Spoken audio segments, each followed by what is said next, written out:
All right, hello everyone. Welcome to another webinar hosted by Seek Thermal and Andy Starnes of Insight Fire Training. Andy brings over 30 years of experience from his career as a battalion chief in Charlotte, North Carolina. We also have a special guest today, Webb Marshall. Webb is a lieutenant at the Jackson Trail Fire Department. He's also the vice president of business and product development at Full Circle Lithium, where they specialize in lithium fire suppression technology. So Andy and Webb, thank you for being here today to talk with everyone about the dangers of lithium-ion battery fires and incorrect thermal imaging usage. If you guys have any questions, please just type them in the chat. We'll do our best to answer them in a timely manner throughout this webinar. With that being said, I hope everyone enjoys it, and Andy, take it away. Thank you, Jordan. I just want to add that our special guest today is a good friend of mine. He's an amazing human being, number one, good man, good husband, good dad, and does a ton of things that are not listed here. So please look him up after this is over. He's a rain man of information. I'm honored to have him on here and listen to him. I give him credit. A few years ago, I was at a conference and he was doing a class on boots. And I sat in because he was my friend. I was like, what am I going to learn about boots? And I took 12 pages of notes on boots and came up and shook his hand and said, that's probably one of the finest presentations I've ever heard. You had me. That just shows his level of knowledge and ability to convey the information. So I'm very honored to have you here, Webb. Thank you for taking your time. You're an extremely busy man. I appreciate it. Thanks, Andy. I'm really excited about the conversation today. You guys know me, but I won't go any further in the stuff you've heard from me. So one of the things I'm going to try to do in the future is we're going to try to cycle in some special guests like Webb here, so you can get some very interesting topics that are applicable to your world and experientially relevant to the fire service today. So first thing we have to talk about, ladies and gentlemen, is that we are talking about two very important topics: EV, lithium-ion fires, and thermal imaging, do's and don'ts. Some information that's not well known. One of the problems we have in thermal imaging is this study we've shared with you before shows that the majority of the fire service has had very little to no training on this. And I think it's even worse when we come to the EV side, which in lithium-ion, which Webb will share with us. But I want you to understand that one of the biggest issues or misconceptions with the device itself is they're using these devices to try to measure temperature or see things they were not intended to do. And one of those is trying to measure temperature, for example. If you follow our work, you know that we are very big on getting you to see heat and not use this as a thermometer. We definitely want you to advocate to look with the device to see what you may see, but understand there are contraindications and the device does not see everything. There are thousands of different models of thermal imaging cameras, not just fire service ones, which we'll briefly discuss. But you need to understand that the world where we're living in now is not a standard Class A fire. And we're dealing with things that produce gases and things that we didn't have to deal with before that these cameras are not going to detect. And Webb will share with us some of that information. But just if you haven't had any training, please check out this survey and check out our free resources on our website and along on YouTube. We've provided thousands of hours of training that people can use, and we don't hold back. We want you to have it. So please make sure you check it out. This will be about 20 hours of webinars after this that we have available for you to use. Thanks to Seek Thermal sponsoring this. Seek Thermal currently makes this group of cameras for the fire service. If you're interested in any of those, the QR codes at the bottom will take you to pre-recorded webinars we've done to educate you on those, or if you're currently using them, you may check those out. They make situational awareness thermal imaging cameras and decision-making cameras. However, these are not optical gas imaging cameras. These do not detect gases in the range that we're going to be looking at today. So we want you to understand that, because thermal imaging detects certain things, which is heat. We talk about what's being detected and what's not being detected. Your camera is programmed to measure heat in a specific range, long wave infrared, and it displays it based on algorithms that the engineers program into the device. And that also varies depending on where you're standing, what's between you and the target, what the surface looks like, what the reflective surface, is there any atmospheric attenuation, am I standing directly in line with the target, and the end user itself, am I properly interpreting this data or using an incorrect thermal color palette that may not be applicable to this particular application. For example, this is an example of a gray and white thermal layer that is extremely hot that's hitting these firefighters in the head. But because it's not colorized, firefighters are ignoring it. The absence of color is not the absence of heat. You're going to see a lot of absence of things that should concern you today that makes you realize there's more going on than meets the eye. It's my favorite quote from the Transformer movie. And when we look at cameras themselves, I want you to think about this as we go forward. Your eye only sees less than 1% of all light around us. We're looking at between 0.4 to 0.7 nanometers. While there's so much else going on around here, there's gamma rays, X-rays, ultraviolet, infrared. And in infrared itself, it's broken down into short, midwave, and long wave. Then we have microwaves, we have radio waves, we have all this stuff going on around us, and we see less than 1% of that. And your camera, your fire service camera, picks up 7 to 14 microns. That's what that little UM is. And those are picking it up off of surfaces themselves to transfer across a surface or in that area in front of you. But this does not include gases. There are certain gases that fit in that spectral range, but we cannot guarantee you specifically they will detect them verbatim or exactly. We are detecting heat transfer. We're not detecting gas vapor clouds. If you'd like to learn more about that, I challenge you to look up optical gas imaging and look at the different cameras that are filtered specifically to measure certain gases. They are not, one size fits all problem. So understand that these devices are measuring surfaces and they are not designed to see through things. They are qualitative in nature, which is designed to pick up patterns, contrast, diagnostic details. They are grossly inaccurate in temperature measurement.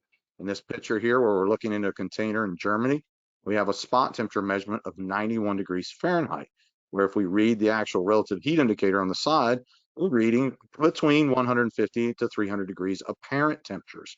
Apparent temperatures are a gigantic estimate based on those pre-programmed variables that we can't control. They put in certain things and leave them there. You don't have time to adjust them. So when Webb and I talked about this before, we've come across many people using these as thermometers. And we don't want you to become injured or worse by pointing these at a device thinking, oh, it's only reading 60 degrees, it's good. We're going to show you why that's a bad idea, that you need to look at the entire scene, not just the camera. Use your training, use your brain, trust your gut, and all the education he's going to share with you today of why we don't want to use these in an incorrect way that could lead to injury or death. And with that being said, I want you to understand that these devices do not see through objects. Webb, would you like to tell me exactly the average lithium-ion battery in a car? How well is that insulated, sir? So it varies from manufacturer, but there could be multiple layers. I mean, you in most batteries now in the state that they've improved the architecture, you may have 3 to 4 layers of materials to get to the actual packet cells or pouch cells or cylindrical cells of the base of the battery. A large battery pack is not one big battery cell. It is hundreds or thousands or tens of thousands of smaller items inside to make one big thing that makes big power. So when you're thinking about what you may encounter in any situation, today we're going to talk about EVs, but if you're talking about in a handheld drill battery or in an RC car battery or in home battery in your storage systems, commercial battery in your storage systems, there's going to be multiple layers, and this is for protection of the battery. This is for heat efficiency. This is for cooling efficiency. This is for the organization and replacement should portions of the battery or the module go bad. There's lots of reasons, and the architecture can be everything from aluminum, steel,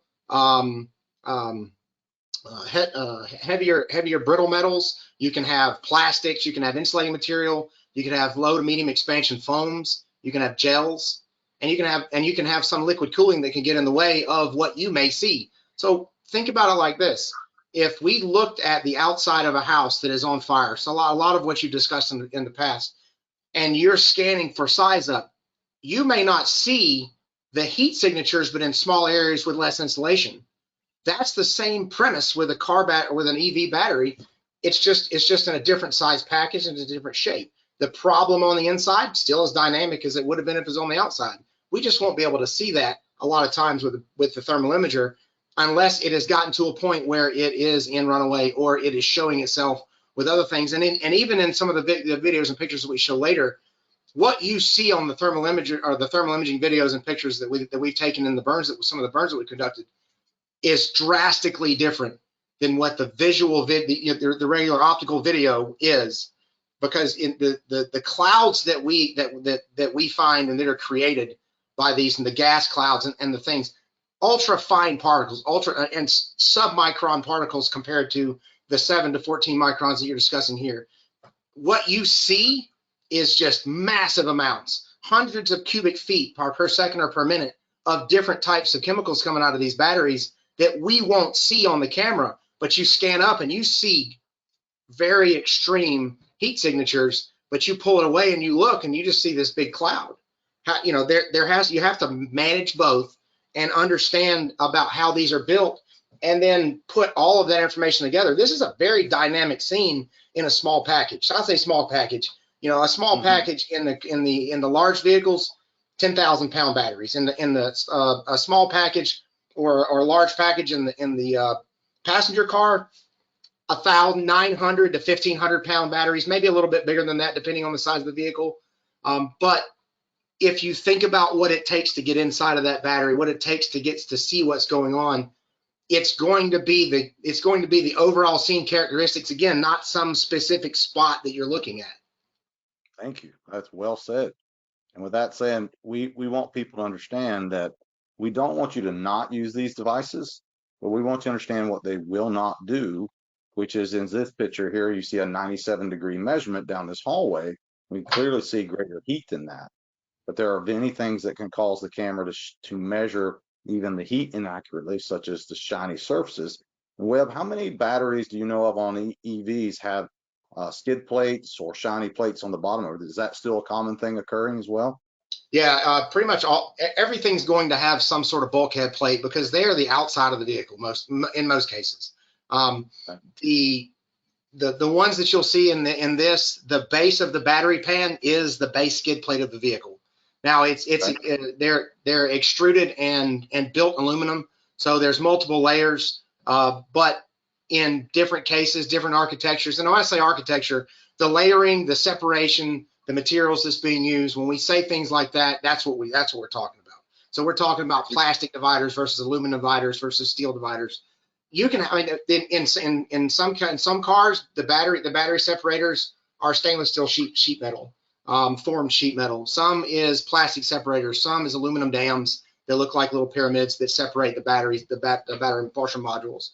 And then the outer casings can be multiple layers.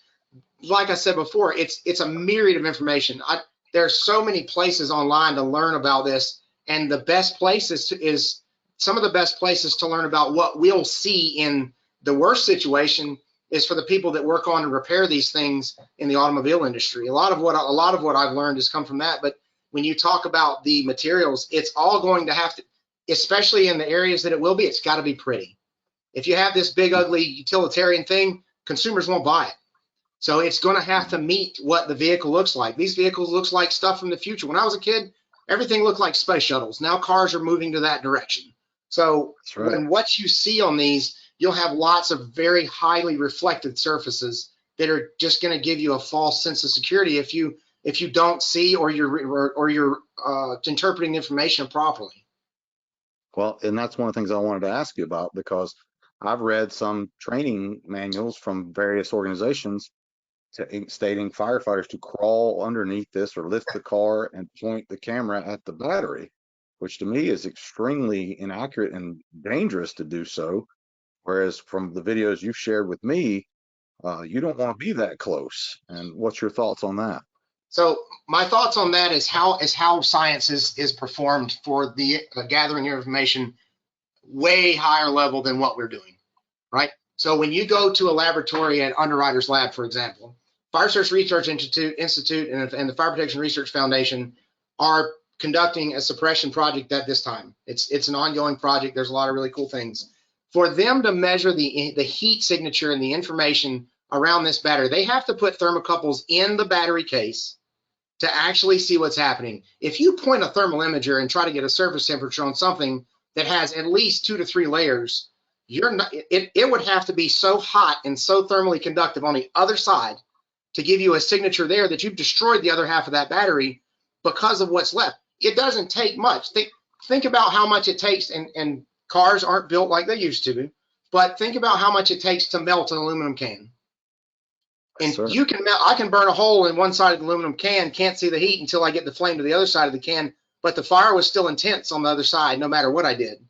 If you think about these battery cases in the same light, what type of energy source does it take for me to actually see what's going on if it is whatever thermal conductivity rating for the metal or the materials that are there, and how much energy has to be transferred, spread out, conducted through, radiated to the other side for us to actually see that?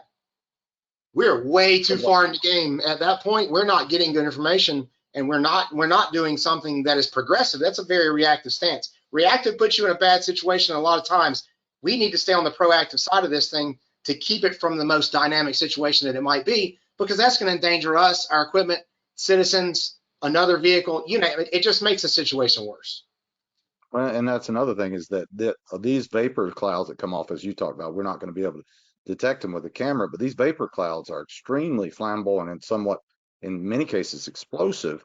So I'm carrying, all fire service ticks are required to be non-incendive, but they're not ATEX certified or explosion proof. You know, that's another issue, is that we're walking up with our smartwatch on, our iPhone in our pocket, and not thinking twice about it. That vapor cloud is extremely dangerous, and that could also cause an ignition. So we don't need to do that. And that what you mentioned earlier, I wanted to ask, the battery itself is almost like thinking about ultra strength high or ultra high strength alloys. You got layer upon layer upon layer to make it stronger. So this R value of this battery of resistance to heat loss is extremely high. So it's designed to protect it, insulate it, cool it, as you said. So by the time we see it, we're looking at an extremely late sign. So how close would you want to be when you see it? Based on your videos, you don't want to be too close, because you're going to become part, as my dad said, you're going to be fuel. Don't be fuel, right? So don't become part of the problem. Yeah. So right. the distance is your friend, and so there's a few things to think about. What we're looking at, and this continuous size up idea, the continuous size up. Anytime I think about a vehicle fire now, because of the prominence of electric or hybrid vehicles, there's more of them around. A couple years ago, we were talking tens of thousands, 50,000, 100,000 cars in the nation. You know, it was a slow burn at the beginning, and then as time has moved on, the market saturation of these vehicles has come to the point that if I go to a car fire, it's an EV fire until I prove it not. And then I have to gather other information and be more diligent about what I'm looking for, because the tactics sort of overlap, but then they absolutely go different directions when you, in my opinion, when you find out that you have an EV. And then what you're looking for, what's that? Yes, sir. How many EV vehicles do you think are currently on the road in the U.S. estimated? I have no idea at this point. I mean, when I was looking at numbers a few years ago, it was between 40 and 60% of the EVs were in California because of the market saturation and the production there. And I don't know what it is now, but I'm seeing what the economic side of this growth has become. Yes, sir. It's everywhere. I mean, think about it like this: when we were kids, we played punch bug. Now play that with Teslas or electric cars and see what's out there. There you go. And red Tesla, no punch back. Yeah, I got I know, you. right? So there's what it used to be. Man, that was really cool. I saw an electric car. Now there's 5 in a row. And when will we have the problem? It's not if you're going to have a problem. I stumbled into this thermal imaging and this lithium battery conversation at a garage fire in July when I was in the southern part of Gwinnett County at an engine company assignment. Okay. It started with small batteries and grew into, this is a much bigger problem. And our county had a much larger fire that was a large number of medium-sized batteries that went on for days because of how the batteries propagated themselves. And our hazmat company learned a ton, but it also put us in the fact, in the understanding, and my understanding as well. I've got a long way to go with this, and there's a lot of information that we need to gather We can't just run this like we have every other fire, because what we need to learn, what we need to see, what we need to take in as our size up and our understanding of the fires is drastically different. And I say drastically different. When you're looking for the same benchmarks, but the time in which that information has to pass through my brain and make a decision has been compacted down to 20% of the time of what I used to have, because of how fast these situations change in relation to how fast a standard car fire would have changed, or a room and contents fire would have changed. I don't have that time. You have to pick up cues and understand these things and have these in the back of your mind ready to pull out at a much shorter time period than in before. What do you think the average temperature of one single cell pops? What kind of temperature does it generate on a lithium-ion battery? So if I don't know the megawatt energy, the kilowatt megawatt energy, but Yes, when you talk about the thermal reading, it can be north of 1,000. It can be north of 1,000 degrees immediately. It doesn't have to ramp up to that. The exothermic reaction is instantaneous for the materials inside of these batteries, and all you need to do is damage the separator, expose it to air, a little bit of moisture, and you're off to the races. I'd read somewhere that once that tab pops, it went to 0 to 1,000 degrees in approximately 1 second. Based on what I've seen you do, it seemed faster. Yes, sir. Sometimes they can be. I mean, and again, that's going to depend on the energy rating of the battery, the state of charge. You know, what are the other factors? Charging cycle times. There's a lot of things, and the one thing that I've learned, and burning in the last since November, we've burnt seven full EVs, and I burnt a number of small batteries, a lot of batteries before this. I have video of just about every single one of them, and I can barely make 2 match, even if they're all the same batteries, because there's always going to be something different about how the fire propagates, how the reaction happens. But at the same time, tactics have been laid over to be successful, although it may look a little different, and you have to be very, very diligent on picking up the cues. Even to the point of, if you're not sure what this is, have somebody jump on a smartphone and look up the vehicle in one of the I use EV Rescue and every single time, and it gives you information. Or, hey, this is a Kia, or this is a Hyundai, or this is a Ford, or this is a BMW, or this is a Mercedes. Yes, Mercedes electric battery. Awesome. I need to know what this thing looks like, because that's how we're going to get to suppress the fire. This indirect cooling thing, you know, I proved it to my guys at work one day. I said, okay, guys, I'm gonna set a fire in this bucket. It's a metal salvage pail, and I'm gonna force it inside of a column of water, and we're gonna put this fire out, indirect cooling. And they said, no, we're not. I said, well, we keep telling the fire service that's what we're gonna do, and we keep telling everybody this is gonna work. And 50,000, 10,000, 8,000, 5,000 gallons later, we're still indirect cooling these things for the same reason our thermal imager is not going to work. How is that going to work? And in doing this, we unscientifically proved indirect cooling to be lackluster.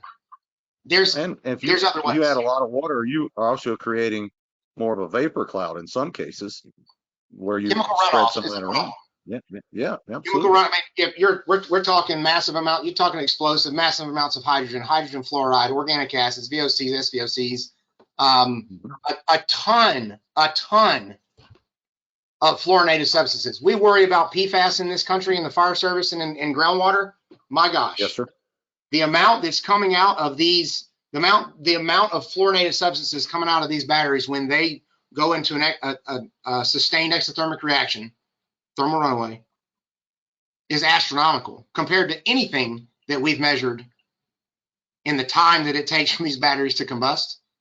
We worry about PFAS and house fires and structural smoke. We should worry about fluorinated substances in these. What are we doing about it now? It's the compounding situation of continuously making slurry. Submerge a car in a big dumpster roll off. We've now just made 20,000 gallons or 10,000 gallons of slurry that you have to put in a drum, send somewhere, and have them remediate that. What did we do to make the situation better? Oh, we put the fire out, but we watched it burn inside that water for an hour. The gases, some of them are miscible in water. Not all of them are miscible in water, but some of them change in water to create a new compound, and now that compound in water is more hazardous than the initial compound. And we're still releasing some of the same gases in the atmosphere, and you have the ability to breathe that in, and you're going to absorb it through your skin and mucous membranes. Oh. We're not good. That's not the right thing. Well, and the reason I wanted to ask you all that about the measurement aspect of it is NFPA removed the spot temperature from thermal imaging cameras in 2021. The new standards coming out this year is 1930 instead of 1801.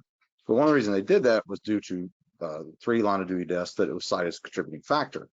And one of the things I wanted to get your input on is this incident in Surprise, Arizona, where they used the thermal imaging camera as a thermometer.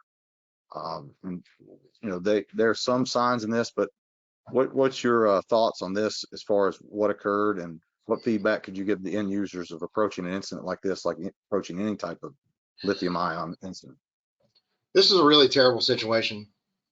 I can't imagine having to deal with a situation like this in my own department. Yes, sir. The difficulty in something this size, this picture doesn't do this justice. Oh, you're right. All right, take for example what was going on in Monterey, California, maybe a couple weeks, 2-3 weeks ago now. Those battery modules, those super packs, mega packs, were in the neighborhood of 80,000 pounds a piece. Wow. That's roughly the size of a 40-foot Connex box. Give or take the dimensions for conversation. Looking for things here. What are the other signs? Not just the thermal imaging. Let's start with the packet. Then if these are packet cells, there's a small cell the size of your hand, or maybe the size of a legal pad. They're and then they're stacked into a smaller box, and then that box is put into another box to make a larger module, and then those are stacked in shelves with cooling systems, high voltage electrical controls, possibly a suppression system. There's a suppression system that goes in these containers. And then we're asking the fire service with limited knowledge to deal with an alarm or a smell of smoke or an odor or whatever the case is. And this is what it looks like before it deflagrates and blows them with the door into a fence some yards away. 75 feet. Yeah. What's, you know, what can we find? You know, we're looking for pressure in small openings.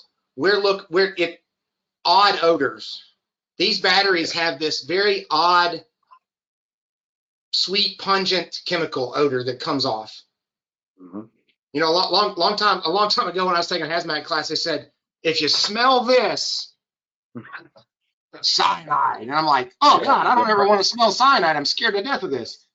You smell burnt almonds. Run away. I know, right? Yeah. So seriously, so here, this is kind of the same thing. And the off gassing that comes from this, you know, they won't know this, but they probably could have sensed hydrogen. I haven't come across a monitor that can sense some of the gases to the level that you probably have to, that's handheld, portable, be on an engine company, hazmat company, truck company, things of that nature. But the smaller things that you have to kind of look at, a 360 of a building that holds batteries, knowing that going in, trying to find out more, if this is in your response here, find out more about how they manage it. You know the scary part of these things? They are built with blowout doors.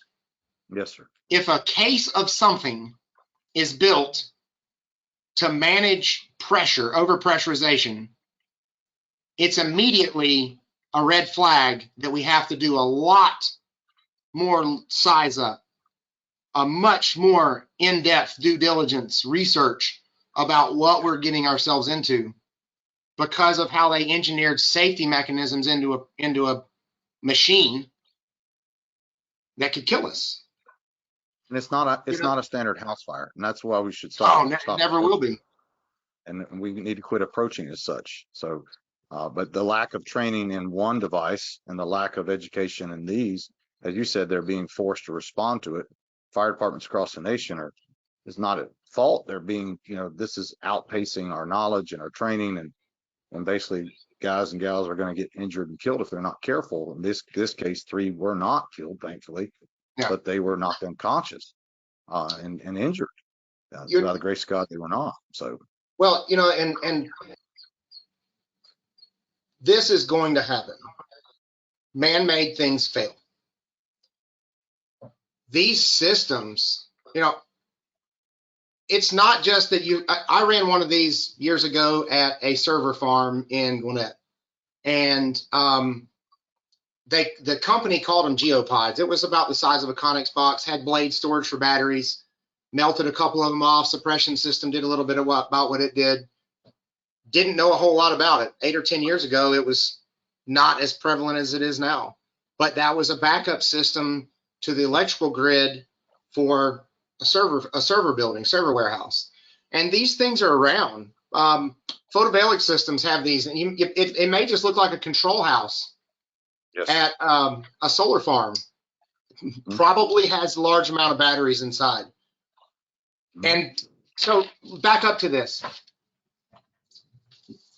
Why are we just focusing on this as the industrial? These are in the wall of garages and homes as battery backup systems from Home Depot. Yes, sir. You can buy Generac, you can buy the Tesla wall systems. There's a ton of them out there. Same thing, different scale, same problem. There's a video of a battery deflagration that blew a small garage door off next to a captain on a walk around. Yeah, I've seen it. Yes, sir. That the gases come out in the explosive, between the explosive limits. They're ready to go. They need an ignition source. Sometimes the ignition source is heating. Sometimes the ignition source is static. Sometimes the ignition source is us. Yeah, sadly.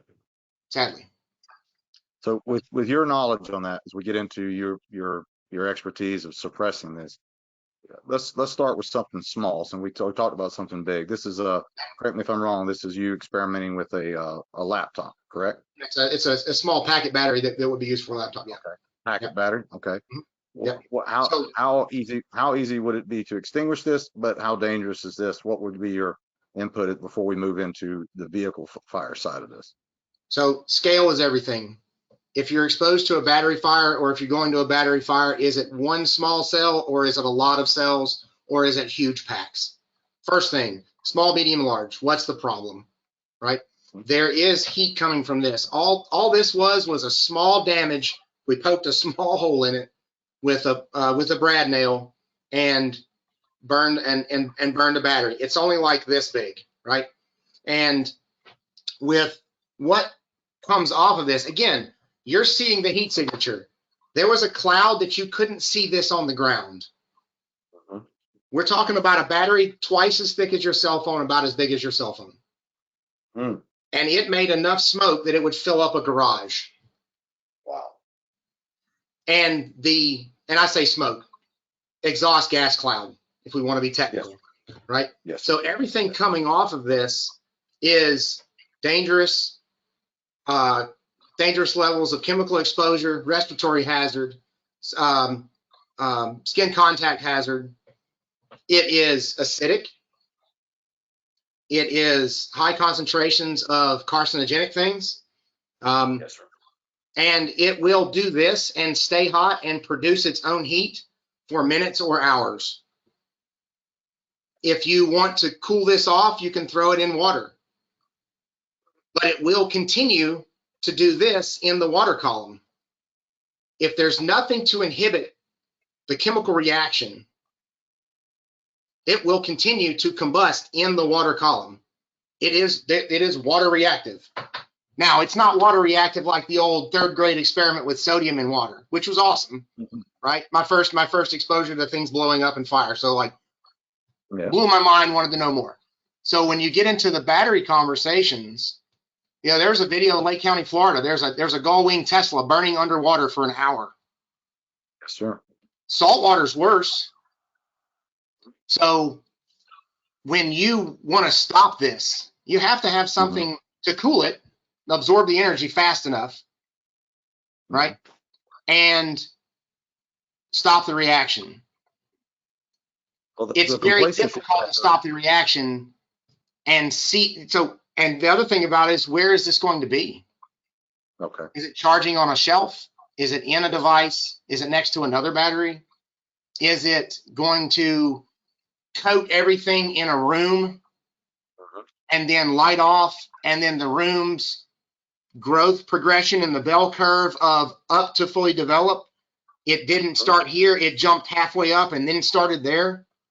You know, we've accelerated everything that we have changed about fire dynamics and understanding fire behavior with spray painting the inside of a room with chemicals with some of these batteries if they're in homes.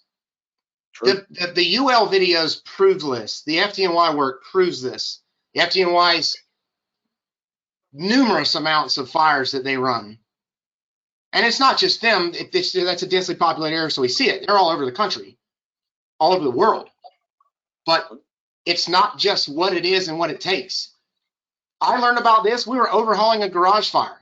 Why is the garage continuously burning? We thought that the truck was burning ethanol because it was in relationship to there because the workbench fell over.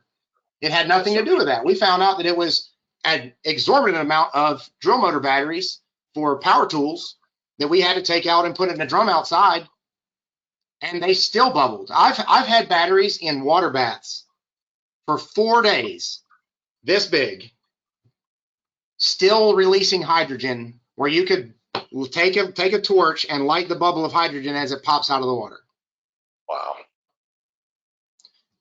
The reaction will happen until it exhausts the battery cell. But just that small battery cell, since you mentioned it before we get into you talking about your experience with cars, I was talking to another EV guy recently, and he was sharing where a 9-year-old girl went to the hospital and they thought she had been vaping, only to find out she had been exposed to a small amount of smoke from hoverboard fire, and it permanently damaged her lungs. So if a firefighter approaches seeing a small amount of fire, and all of us being honest, being complacent, have our stuff on, but not have our face piece on, that small battery could cause severe damage to someone's lungs. Yes or no? Yes. So years ago, when the 16 life safety initiatives came out, the second year that they were out, there was a video of a firefighter. I don't remember where he was from. He remembered, and this was his account in the video, he remembered 3 breaths before he was unconscious, and he is permanently disabled, still alive, thank God, permanently disabled because of what he inhaled at a standard internal combustion engine car fire. Whatever it was, no idea. But whatever the concentration and the quality of the chemicals, it's hazmat. Dose over time or one strong dose, which is it going to be? This is one strong dose. This is a very high quality chemical dose. So when you think about the small battery versus the big battery, this vehicle fire that we're going to look at, there is 32 partial modules, and inside of the inside of each partial module, I think there's in the range of about 20 or so, maybe a little bit more than that, packets. And the packets are about this big and about yay thick. So when you think about that, one packet, like I said, that small battery that I burned to show you, the laptop battery. Yes, sir. That put enough smoke that you couldn't see the concrete and where we set the battery on fire. And all we did was poke it with a small brad nail. Wow. So when we talk about exponentially, now we're looking at a car. I want you to take over and just go where you want to go. I'll control the videos for you. Yep. Walk us through what we see here, what your thoughts are on size up and fire attack considerations as we move through this, because to me, firefighters run car fires every day, but now they're dealing with this incident and how this changes the game, level of protection, exposure hazard, what they need to do, all the things that you've learned.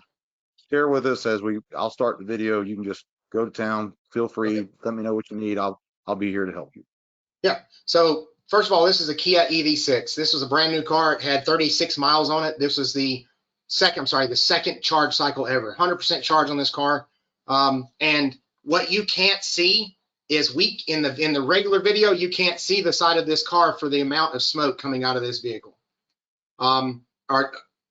It's just a big white vapor cloud. And what you saw there was the corner of the battery blew out, and there's fire. There's fire inside the car, and the fire is propagating inside the battery case. Inside this battery case, the architecture, aluminum outer, aluminum dividers, plastic cases, plastic dividers. So it's got a lot of room to run and a lot of very flammable things inside, and all the packets are foil packets that just look like wrapped up tin foil with the edges that are taped with aluminum tape. So in a moment, you'll see this fire progress and grow a little more. But what do we see? We see nothing on the thermal imaging camera. The Surprise, Arizona, saw nothing on the thermal imaging camera to speak of. If I was just scanning this and I see, oh, it's just a little bit of white smoke, it's not a big deal. White smoke in the structural environment is not a big deal. White's very concentrated, dense white cloud of smoke in this environment is explosive. In a video later, you'll see the flash and the deflagration of the battery taking off. But what's happening is the battery case is heating. We perform mechanical damage. We poked a hole in the battery for the sake of time. You can overcharge these. You can overheat them. You can do mechanical damage. All you have to do is damage the separators, arc fault inside the battery, one of those things, and you will create thermal runaway. This battery, the mass of the battery is in excess of about 12 to 1,300 pounds. So you think about the mass of the vehicle versus the mass of the battery. Most of the vehicle is there. Superheated gases come out as we open the door just to see fire propagation, to show them what's going on. Now there is a large amount of smoke coming out, and you can see where the damage of the battery was in the rocker panel of the vehicle there. As it grows, it's going to continue to progress. In a moment, you'll see a lot of spalling and a lot of chemicals boiling out of the battery and spraying all over the area outside of the door. And you know, right here as it starts to grow, we went from that to this in approximately 6 seconds. So the fire progression, if we had opened the door and there was a spark or an ignition source, that cloud lights off, we're in a dangerous area that could kill us because of the immediate fire progression and immediate explosive nature. Now we're using a 45-gallon-a-minute nozzle, right? It doesn't take much. The point of what we do with low-flow nozzles is it doesn't take much if you do it properly. Now, if you notice all the material coming out, the little white hot and dark pieces that are coming out, all that is the material inside the battery boiling out of the battery and expelling out of the damaged area. You know, these are abnormal things to see. Do we normally see vehicle fires boil? We don't see vehicle fires boil, right? If we're trying to say, is it battery involvement? If you'll notice underneath the rocker panel, there is an excessive high pressure fire vents pushing out under the bottom where the seams of the battery are. That again is fairly abnormal with the intensity and the growth. So could there be fire under a regular vehicle? Yes. Is the fire going to progress as rapidly as it did there? The direction of the fire, the pressure of the fire, the intensity, the time that it grew? No. The things that we see here, and it doesn't take much. What you don't see after this, and this is a cut up video, but what you don't see after this is we had this fire contained and out in 6 minutes, and we used less than 500 gallons of water with a product called FCLX. So that's when what I was you're going to point doing, out, this is not just traditional water though. No. We use FCLX and water, and it's just on tank. But when you look at a different vehicle, this is the Kia EV9, and something I will note. So what we're looking at as far as the intensity of the fire, the heat, the thermal plume moving through where the fire location is. What you can't see in this and what you can see in real life is the quality of the flame. The quality of the flame. So if compare a piece of clean wood, the flame intensity, the color, the way that it propagates, the way that the smoke moves, and then burn a piece of plastic. The density and the lack of opacity in a piece of plastic because of the rich amount of fuels that are there. That's what we normally see with vehicle fires and synthetics in houses and things like that. What you're going to see with these type of fires is a light pink, fairly translucent flame. Gas-fed fire, and I say gas-fed fire, it's when the batteries cook off and they boil and expel these gases from the exhaust ports. We're immediately burning the state of matter that burns the best without having to do much, expel much energy to create that fire. And what we see is that. But what you see in real life is a lot of light smoke. All right, a lot of light smoke, which is very high concentrated, high intensity, chemical laden smoke in that column, and you see very intense flames. But the flames don't propagate the same way that you would if you burned a tire, if you burned wood, if you burned things in a house, or if you burned a regular car interior. When you look at things for size up, you know, there's in the beginning of this, the fire smoking off, you see it pushing out of the battery, and then there is a flash, right? And I think we have it in the next slide. You can go to the next one. Got it. I hit the wrong button. There we go. This one or next one. No, I guess we pulled it. It's okay.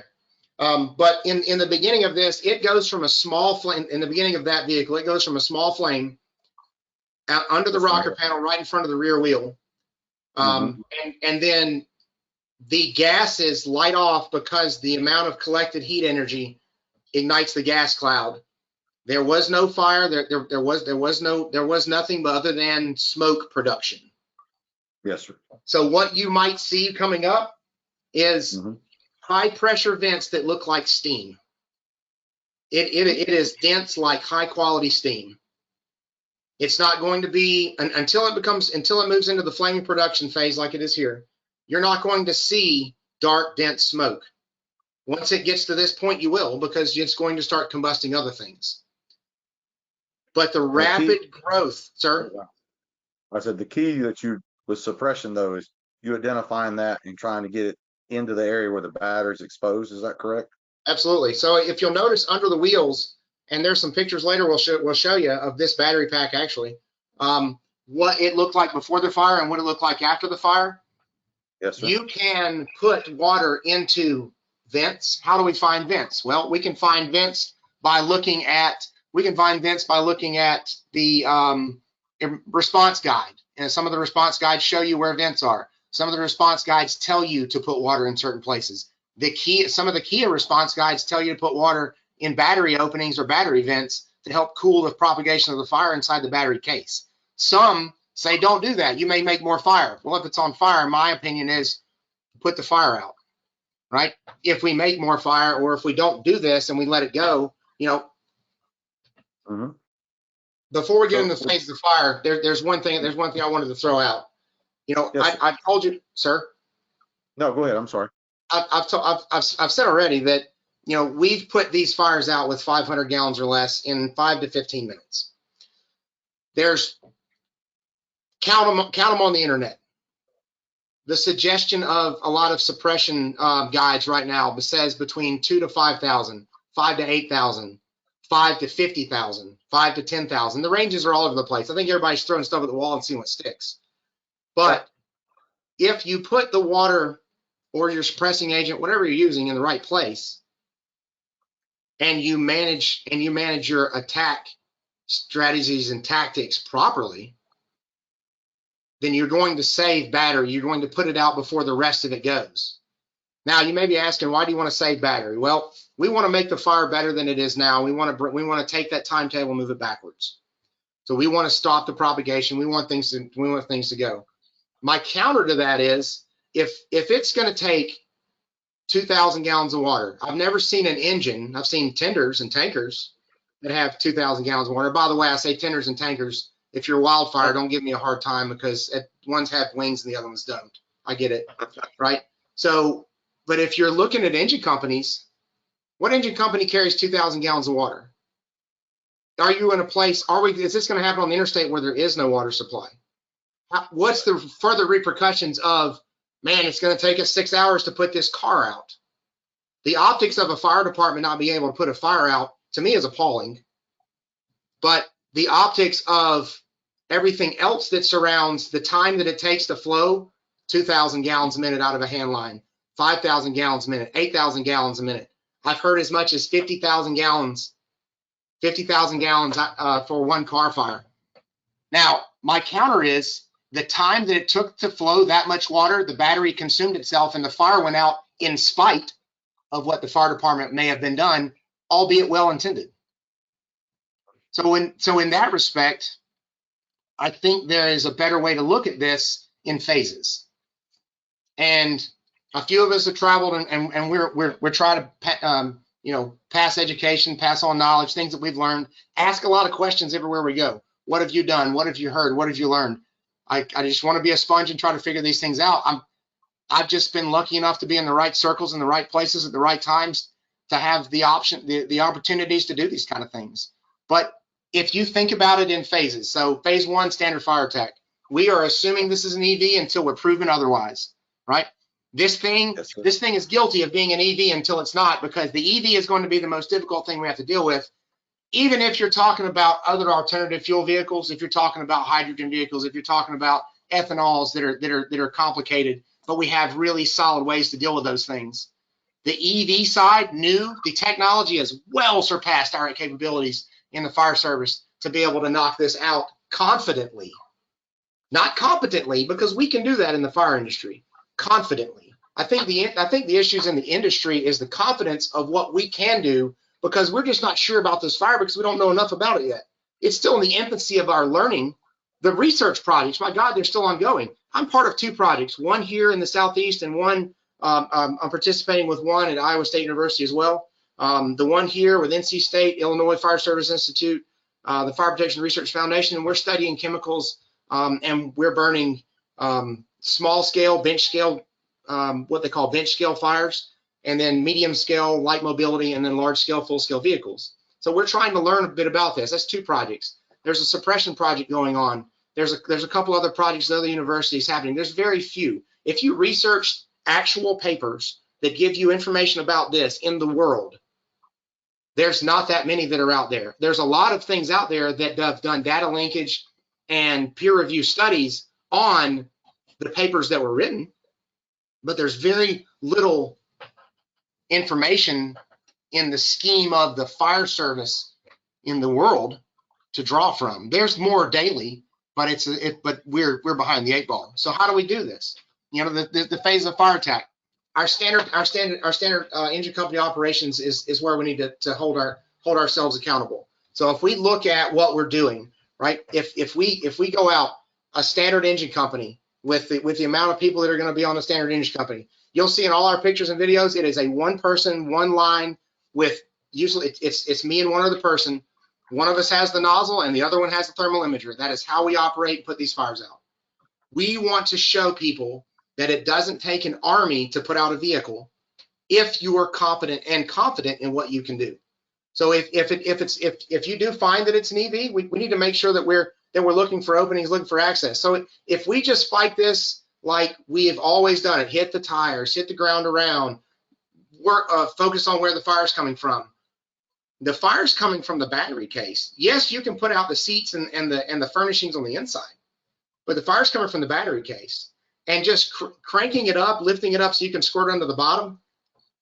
If you want to squirt under the bottom and that's what your fire department is comfortable doing, understand that there's an expectation to meet there. But if you take the nozzle, even at a low flow, and direct it to the vents, direct it to the openings, direct it to the pressure exhaust ports of where these things are coming out of the batteries, you will find success.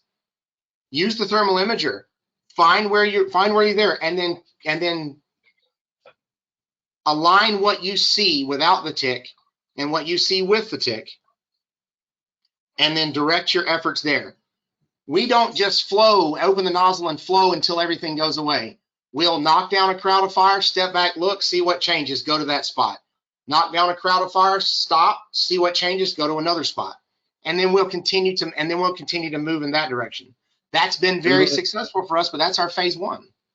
You mean that's not scream and shout and spray water all about? That's not how we should do it. Don't necessarily have to do that to be successful. The fire, listen, Okay. Chief Brunasetti said it a long time ago, we can do a lot of things, but sometimes the fire goes out in spite of everything that we do.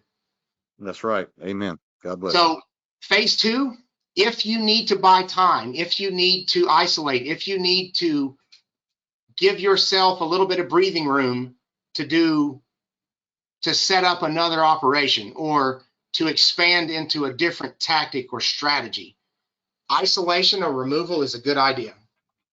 All right. It's not going to put the fire out at all. It may slow it down. It may stifle it. Depending on the quality of the fire blanket, it may last and it may not. Blankets have thermal ratings. It's about the thickness and what they're made of. I've seen up to 50 hours if you wet them, down to 30 hours if you don't wet them. Every one of them is different. They're all different materials. Some are just woven.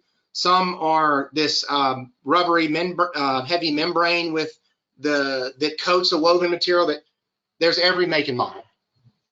They do have a place, but they are not the end all be all. I will tell you this: if you're going to employ any of these tactics in your department, understand that the monetary impact of what you're doing is substantial.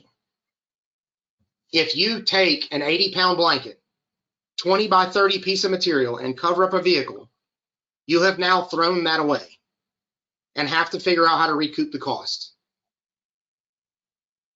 The same with anything. And if you ruin your protective clothing, if you damage your SCBA, all of this is a different mindset.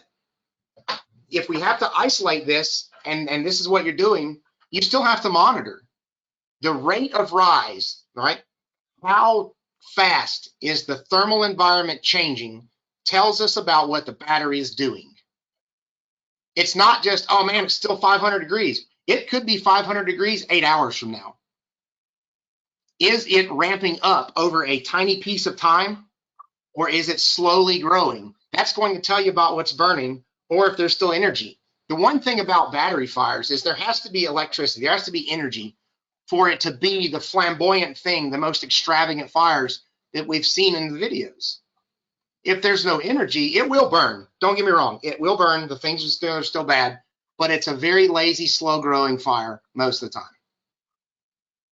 So understanding that it has to do with the energy. That's why I told you in the very beginning, that car, 2 charges, 100% charge, and the mass of the battery, it's a pretty good fire.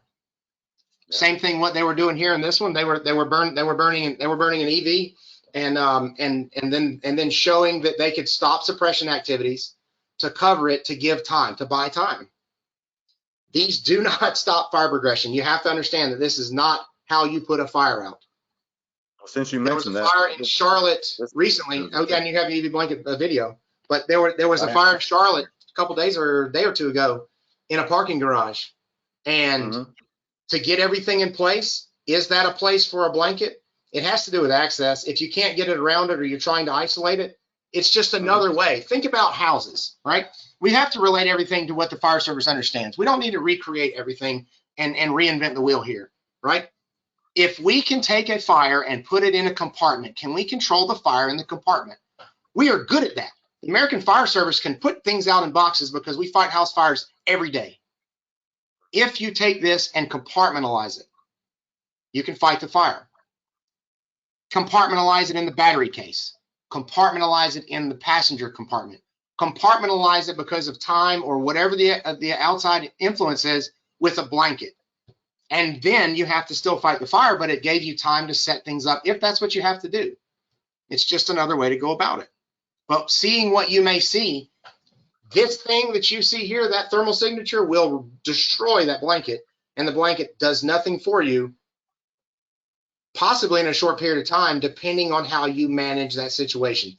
Water still helps, still have to have thermal absorption rate of water. If you can improve the thermal absorption rate of water, do it. That's why we use FCLX in our burns. But when we're looking at things like this, or you're in researching these kind of things for the suppression capabilities of your department, understand that you're getting into some really complicated scenarios that one thing's not going to solve the problem for all the things that you may run into. You can't say, man, I tell you what, our city, we're really proud of this $3,000 or $4,000 thermal blanket. Well, it's going to put the fire out. Well, not really, but it slows it down. And if we don't do anything, it's going to burn for a while. But if we do, there's the rest of the story to have the conversation. And then, to me, all this stuff has to fit together. What's your training look like? How are you applying thermal imaging? How are you using continuous size up? What are you doing to protect the other things that are exposures? By the way, exposures are people. I'm helping set up a burn right now, and the worry is that they're too close to an area where there is a restaurant and an urgent care and et cetera, et cetera, et cetera. If this fire happens in a parking lot in front of the urgent care, are we going to just let these things burn? I've seen people that we just got to let it burn. We can't do anything else. How many more problems did we just create by letting that happen? Agreed. Not okay. Agreed. So in phase 3, specialized tactics, right? What are we going to employ that is not the run-of-the-mill engine company gets off, this is what they do every day, bread and butter idea, right? Engineered openings, access openings. Now look at this battery. The left picture is what it looked like before we destroyed it. This was under that. This was under that big car, the one that was the second video, the EV9. All right. This battery weighs about 1,400 pounds, and is 85 kilowatt hours, and it was fully charged. This is an aluminum case battery with reinforcements, and there is a plate that goes over the top and a pad that goes over top everything that's there. Now, inside of those boxes are the packets, and there's buffers in between each packet, and there's buffers in between each of those little black boxes. That's all the layers that you were talking about earlier. Are you going to be able to see through all of that with any thermal imager? Negative. No, sir. Are we going to get a good picture? No. Can you see other signs? Absolutely. Every case comes with vents. Every case comes with openings. If you look at the end of this thing, the orange spots on the end that are outside of the case, the orange piece, the orange pieces that are in the corners, anywhere where other items protrude the case, and on the top there are water resistant vents, and I say water resistant, right? They're not waterproof. If you saw the news of one of the electric, I think it was a Tesla truck that went through a car wash and they put water in a bad spot or damaged the vent somehow and they caught on fire. Anytime there's a flood, you have a wide array of electric vehicle fires. They're susceptible to water. It is what it is.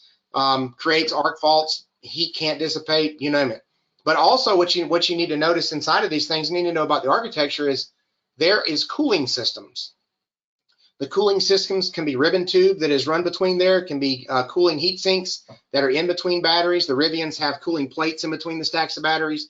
These have coolant lines that looks like this basically antifreeze that runs through tubes inside of there to help dissipate. There's going to be a pump for this. There's going to be a reservoir for this, just like you had a radiator for your internal combustion engine.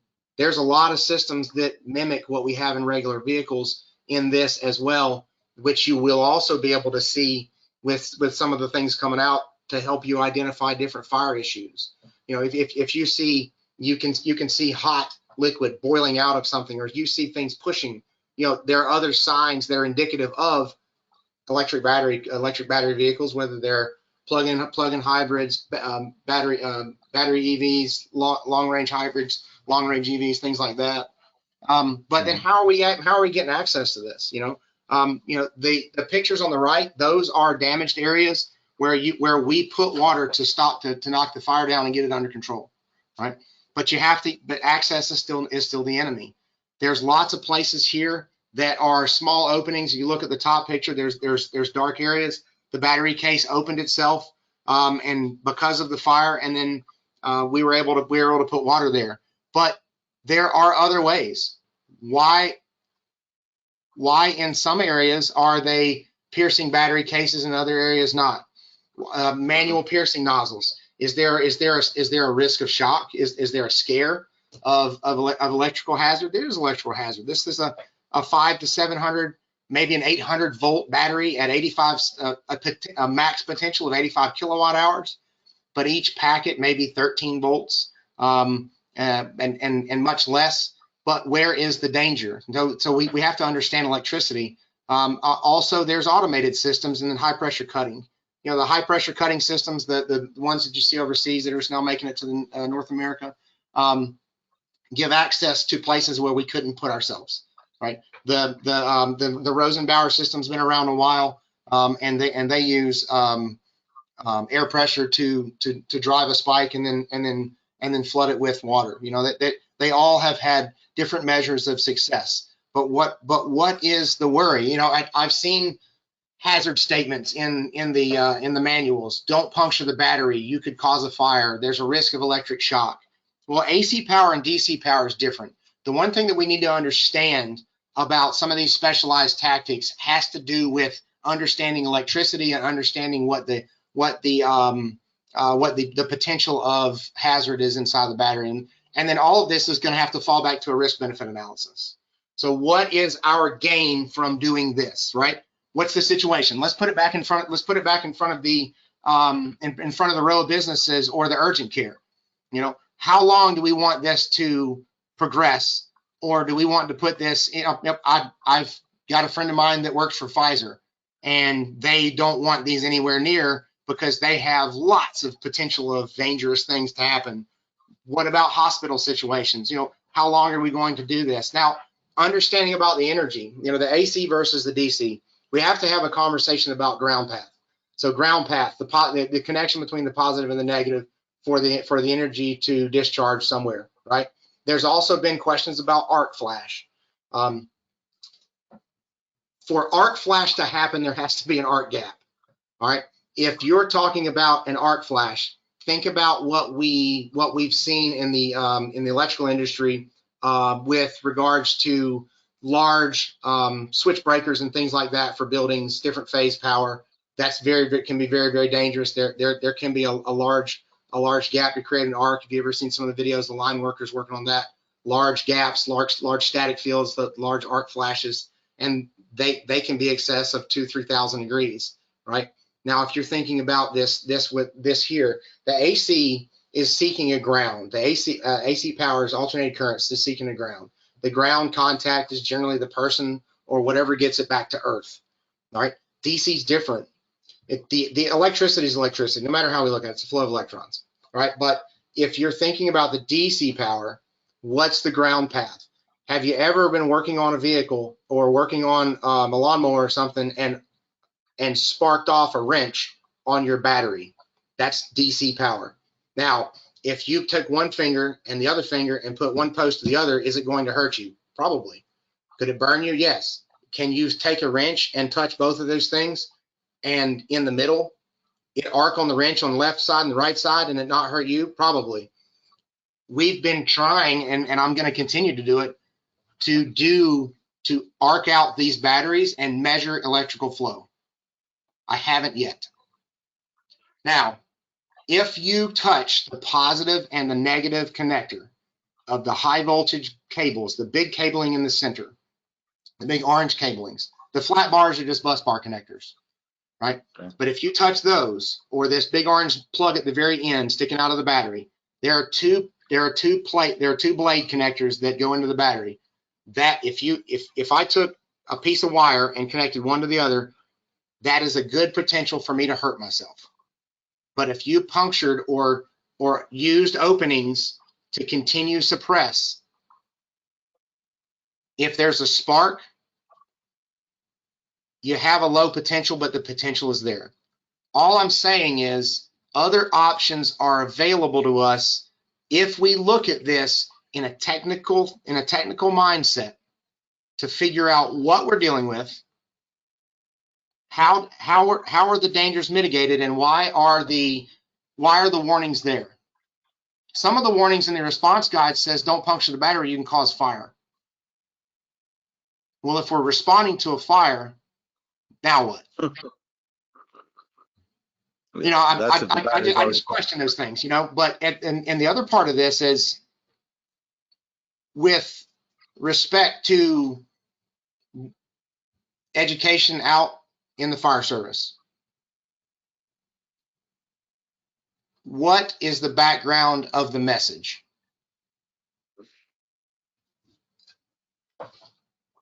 I would ask instructors, if you're going to present information and say that you could absolutely never do this in the fire service, that's a really bold statement. To say that there is only one way, or that you can never ever do one thing in any situation, no matter what it is, those are two really bold statements in the fire service for the dynamic nature of what we do in our job.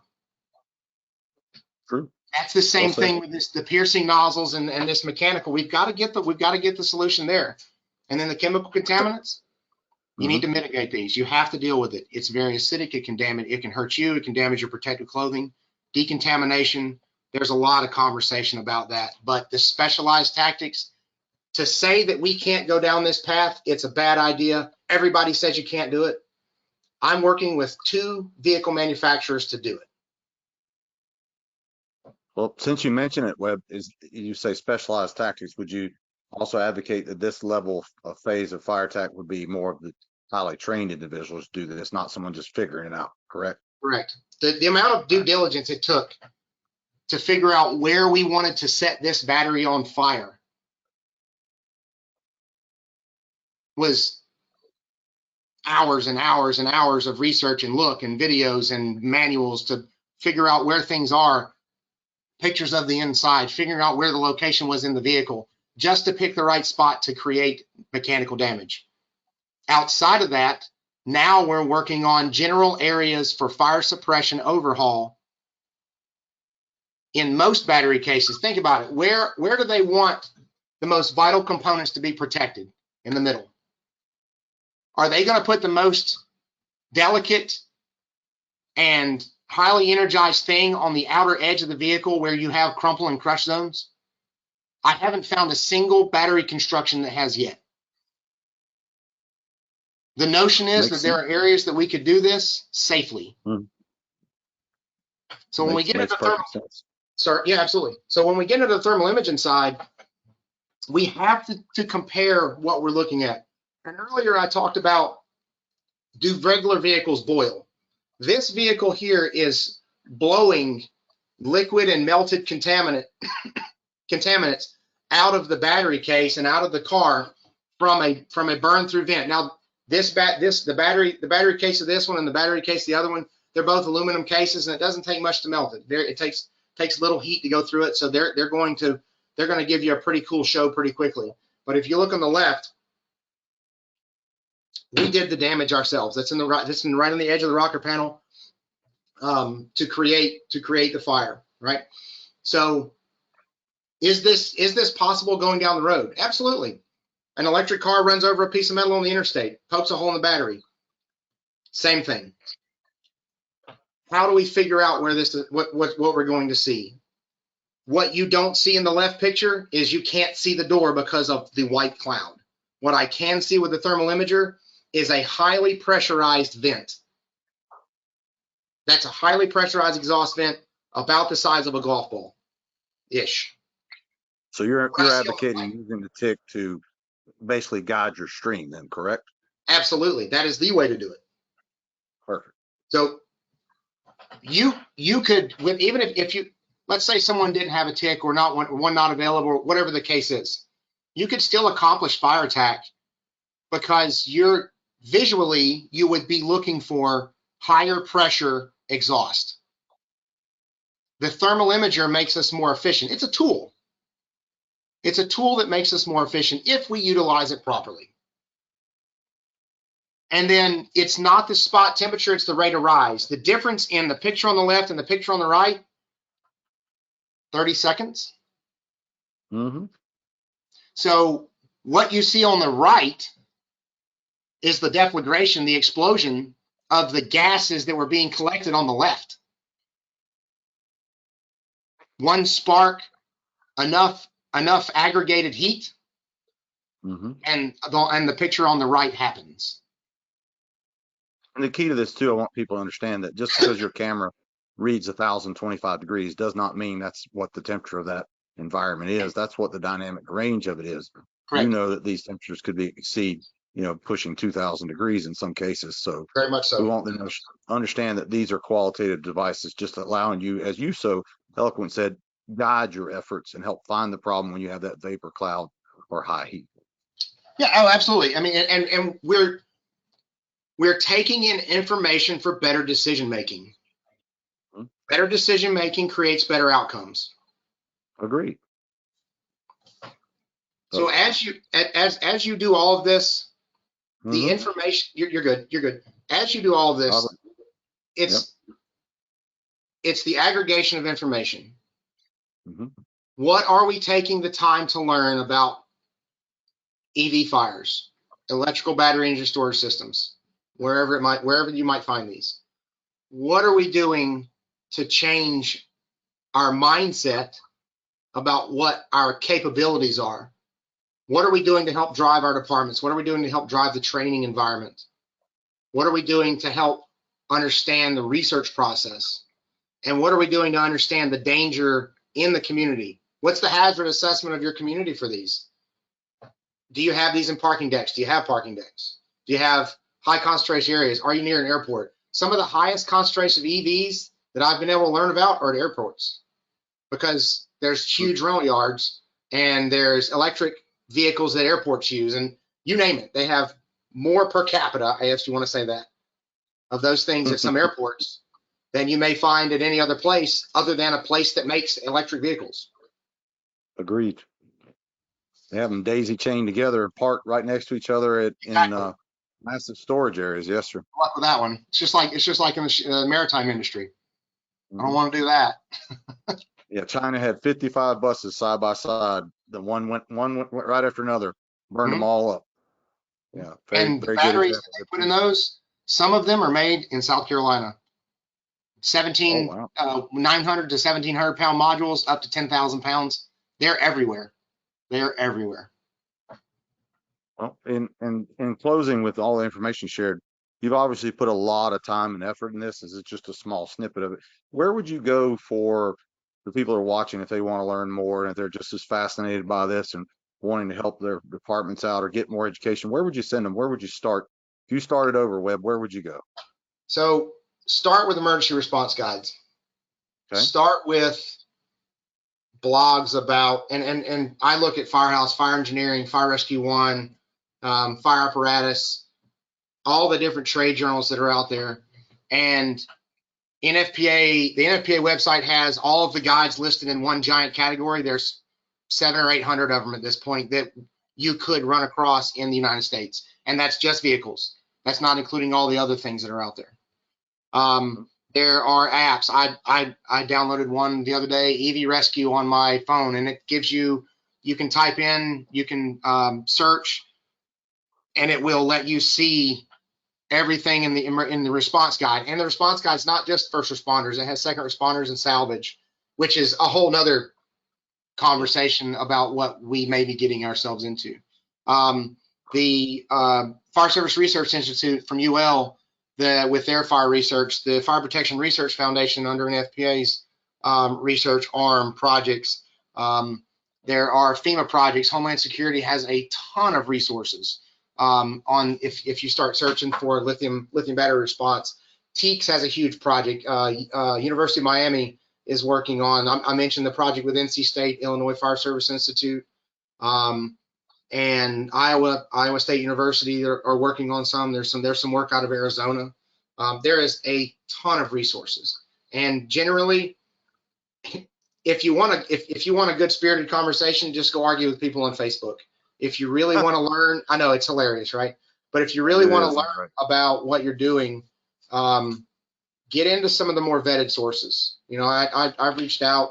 I was telling you, I've reached out to Chief Bashor, who retired out of PG County, and you know, I think he's got a wealth of knowledge, and I love to have conversations with him. And you know, there's folks like that all over the industry. You know, this is an aggregate of everything that I've been able to amass in the last number of years, and I've been lucky enough to meet the right people and be in the right situations to be able to tell more people about where to go and what I've learned.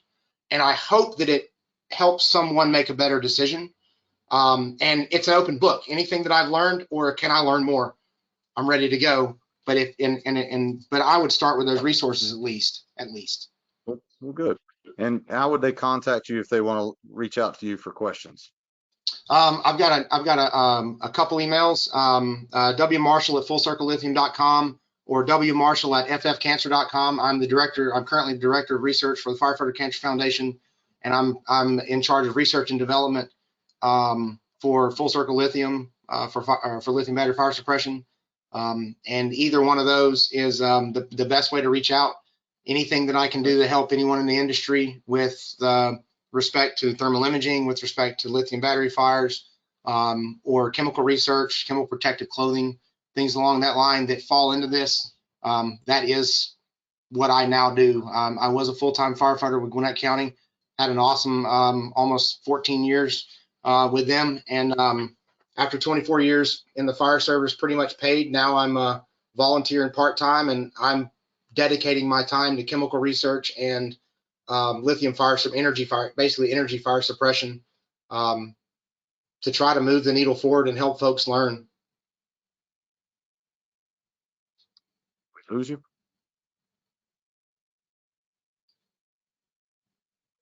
Oh, I think we got you back. We lost you briefly there at the end. You still there? Yep. We may have lost. Okay, there you are. Okay. Yep. So we want to thank you for your time today, Webb, and all your experience. I hope to do more with this as well. Maybe we can do part 2 on different specialized subjects. Those of you who have watched, you can check out our resources on YouTube. The center QR code is a Seek Thermal link. All the webinars we've done are placed there. This one will be uploaded once it's processed. The presentation you watched today, if you scan the QR code on the right, it will take you to a free Google Drive. You can download it along with some additional videos that Webb's provided just for your general usage in education, but always seek out education and training. These are very complex subjects. We don't want people to go in this without proper training and education. And I want to thank you for your time today, sir. Thank you for having me. It's been a blast talking about it. Oh yeah, I think we could do several more of these. So hopefully we will. And I look forward to seeing what you do in the future of the fire service. If anybody needs to contact me for questions, you can go to our website and hit contact us, or my email address here. My phone number is listed there. And as always, we're sharing stuff on social media every day. We want to say thanks Seek Thermal for sponsoring this and allowing us to provide free training to you. Each year, we're providing more and more free training thanks to our partners. And this is all made possible due to their support. Jordan, we want to thank you, and I'll let you close it out. Thank you both. Thanks, Webb, for coming on today and being our special guest. Thanks, Andy, as always. So, guys, if you have any further questions about after this webinar, feel free to reach out directly to Andy, Webb, or myself. We'd be happy to answer any questions you guys have. Like Andy said and Webb said, if there was something that Andy mentioned or Webb mentioned that you want to go back and reference, I will be sending out a recording of this webinar to everyone who registered. So even if you weren't able to make it today, if you joined late, if you want to go back and reference something, a webinar recording will be sent out to everyone within the next day. Thank you both for your time, and thank you for everyone who registered for today's webinar. Thank you very much, Jordan.